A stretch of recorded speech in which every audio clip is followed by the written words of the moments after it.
The do's and don'ts of mediating with a narcissist. First of all, narcissism is an actual diagnosis. And I am not making that diagnosis for anybody, but since many of you believe that you are dealing with a narcissist in your marriage and in your divorce, we're going to use that term in a general sense and talk about some of the personality traits that you may be experiencing.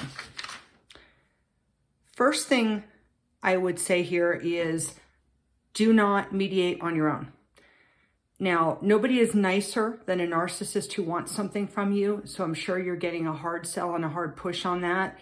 But if you just hire a mediator, that is not a miracle fix. We have a lot of videos on that you can look at. And chances are this person is just trying to bully you into something that is not a good deal for you. Second thing I would say in terms of what not to do, don't hire an aggressive attorney. Again, we've got plenty of videos on this, but short answer here, you cannot match the energy of a narcissist. It doesn't work. You're just going to end up in a big battle. You're going to spend a ton of money and you're going to get nowhere. So here's what you do.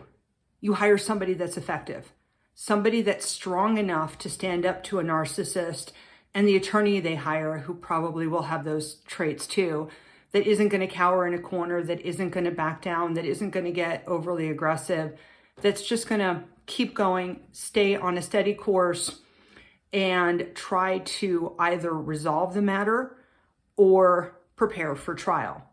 And the fourth thing you want to do is prepare. You want to know your numbers. You want to understand your position. You want to understand the strengths and weaknesses of your case as it applies to your children. And you want to figure out a win for you. And a win for you is not going to be everything. You're not going to get everything with this person, and that's the reality. Anybody who tells you otherwise is trying to take your money. That aggressive attorney who's going to win for you is going to cost you $100,000, and you're going to lose $100,000 that you may or may not already have. So the goal is to come up with something that works, not give up, but reasonable, realistic. I can live with this. And then have that person think that it's their fault.